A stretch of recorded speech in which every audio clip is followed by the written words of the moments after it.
Hello everyone, আজ নিয়ে চলে এসেছি পুর ভরা কাঁকরোলের রেসিপি। কাঁকরোলটাকে ভাপিয়ে নিয়ে জল ফেলে দিয়ে মাঝখান থেকে কেটে নিয়ে এই দেখো এরমভাবে ভেতর থেকে বীজগুলো সব বার করে নিয়েছি।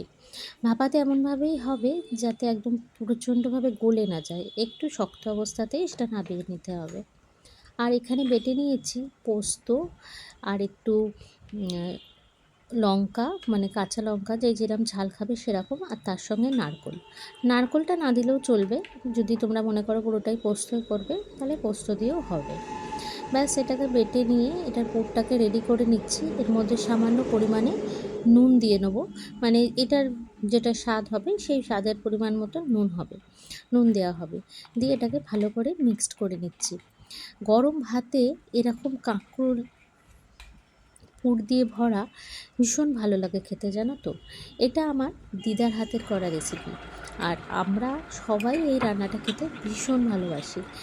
তোমরা কে কে ভালোবাসো বা তোমাদের কার কার বাড়িতে এই রেসিপিটা হয় আমাকে কিন্তু কমেন্ট বক্সে অবশ্যই জানিও।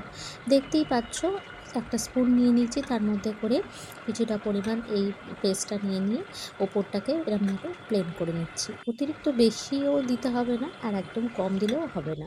এরমভাবে পুরো কাঁকরোলটা পুরটা ভরে রেডি করে নিলাম। এবার তেলটা দিতে হবে যাতে একদম খুব বেশি ডুবো তেল না হয়ে যায়, সেইভাবে আমাকে তেলটা এর মধ্যে দিতে হবে।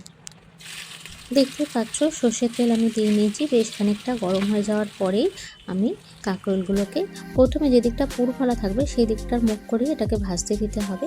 যেই ভাজা হয়ে যাবে মিডিয়াম টু লো ফ্লেমে থাকবে এই গ্যাসটা। দিয়ে এই দেখো ভালো করে ব্রাউন কালার এসে গেলে আমি কাঁকরোলগুলো এবার তুলে নেব। গরম ভাতে একটা অসাধারণ রেসিপি।